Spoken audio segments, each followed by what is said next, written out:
Alam mo,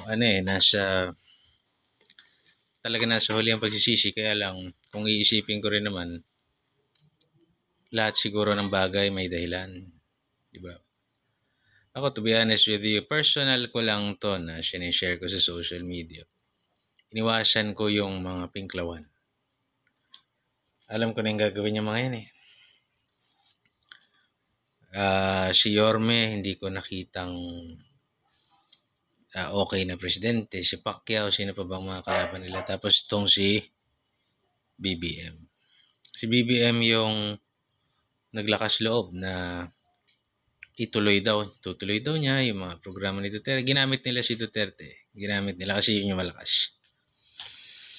Tapos tayo naman, isa na ako doon na boto natin to kasi gusto natin ng continuity ng mga magagandang ginagawa ni Pangulong Duterte. I think may purpose in Diyos to expose everyone, no?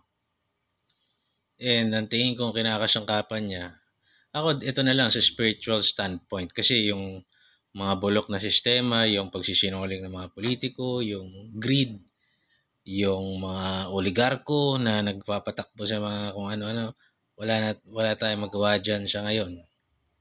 Until may gagawin yung bayan. Yung bayan tahimik ngayon busog, binigyan ng ayuda, busy tayo sa mga buhay natin, hindi tayo basta-basta magpi-people power. Ewan ko. Mga ano tayo yung sambayan ng Pilipino ay weak. We are very weak. Dapat nga we take sana kung tayo ay isang demokratikong bansa.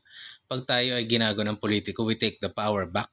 Dapat ganun Kaya lang, the disadvantage of that is it may be bloody. Pag ginawa natin yan, yun ang iniiwasan natin. Ayaw natin ng mga may mapapahamak, may mamamatay. Sigurado dyan, may mapapahamak So, that is the tricky part. Kaya hindi siguro tayo basta-basta, hindi rin natin magawa yun basta-basta, no?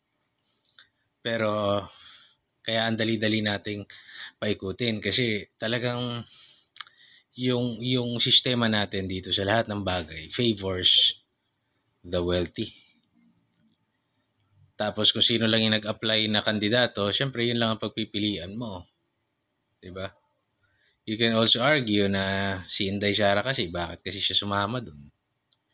'Di ba? Nabudol din siya She wants unity rin sana, 'di ba? Kung ako yung nasa sapatos ni Inday Sara kasi kahit ako pa yung pinakamalakas ng panahon na yun, ayokong dalawang Duterte